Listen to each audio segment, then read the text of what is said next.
Welcome back, everybody. Today, as you saw in the title, we're going to be talking about Proverbs, only because last night I was watching my pastor, Pastor Gary from Cornerstone Church in Virginia, and he was talking about Solomon, and it got me really in the mood for some Proverbs. I woke up and I was like, I want to do some Proverbs today, and so that's what this Bible study is going to be on, Proverbs. We will be going back to Luke in the next video, but today, Proverbs 1 through 5 is what I was able to read this morning.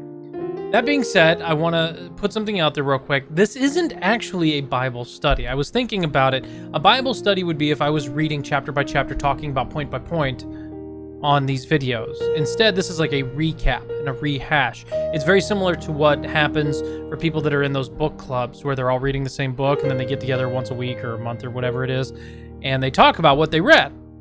And that's kind of what this is like. And so I don't know what to call that. What should we call that? You guys tell me, what should it be? Let me know. Put it down in the comments, because I'm honestly not sure. And once I have a good answer, I will change the title from Bible study to that. But that being said, let's go ahead and get to it a little bit here.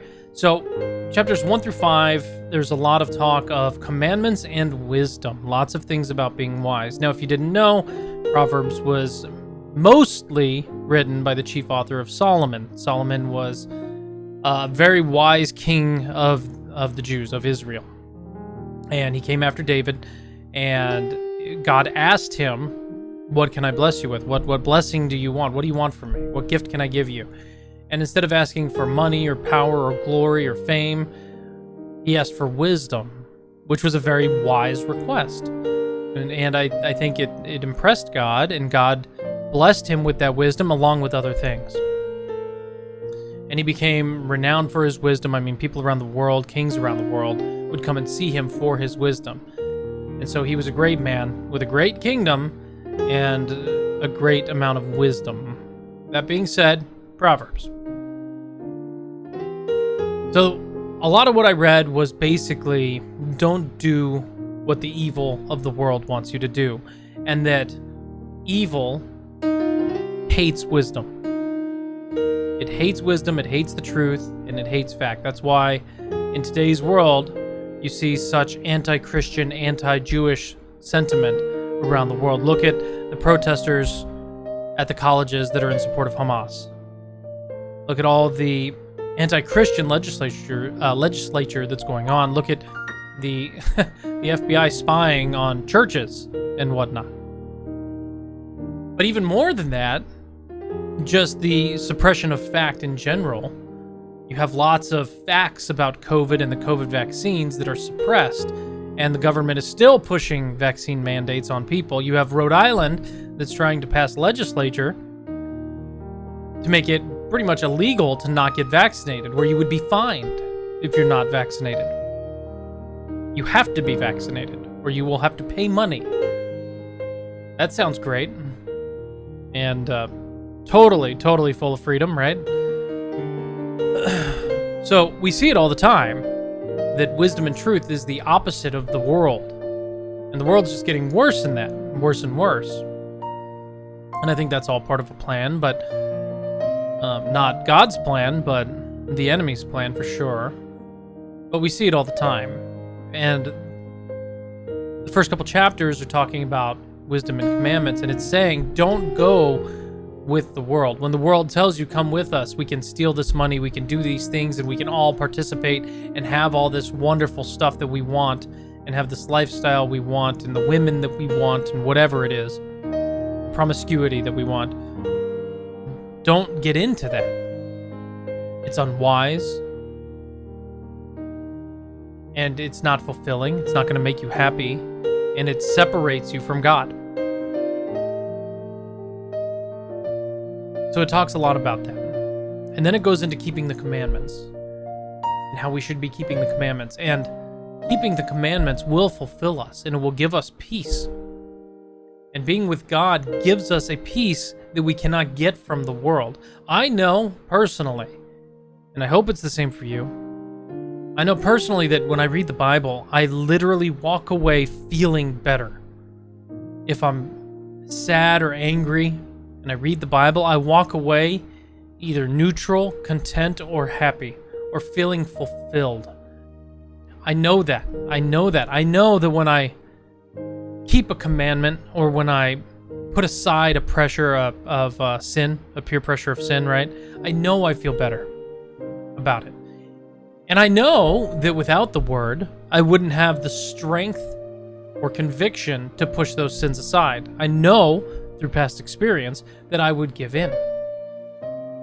Past experience being not that I didn't believe, but that I wasn't spending time in the word. I wasn't going to church or anything like that. I was just partaking in the world.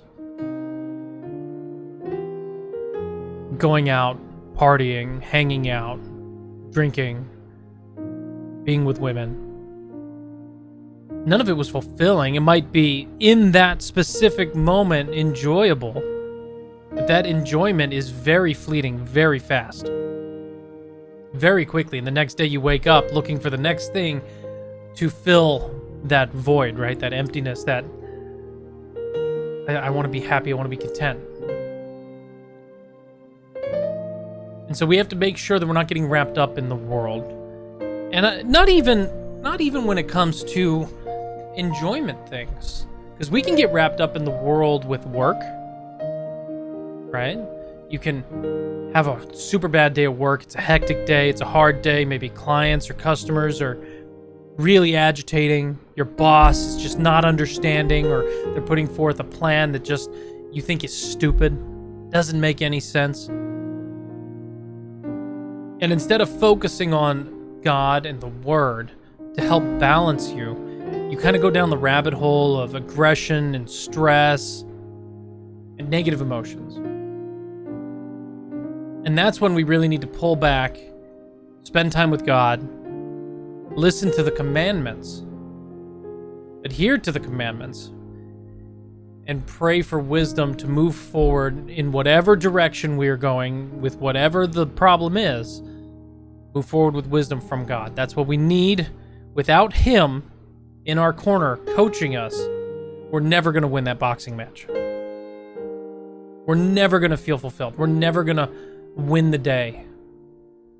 But I know, through my experience, I know that the most fulfilled, the most happy that I ever am is when I'm spending time with God consistently. When I'm reading His Word consistently, when I'm adhering to His commandments consistently. And how do you adhere to the commandments consistently? By spending time with God. The more time you spend with Him, the more He will impact your life, and the easier it'll be for you to reject those sins when they come to you.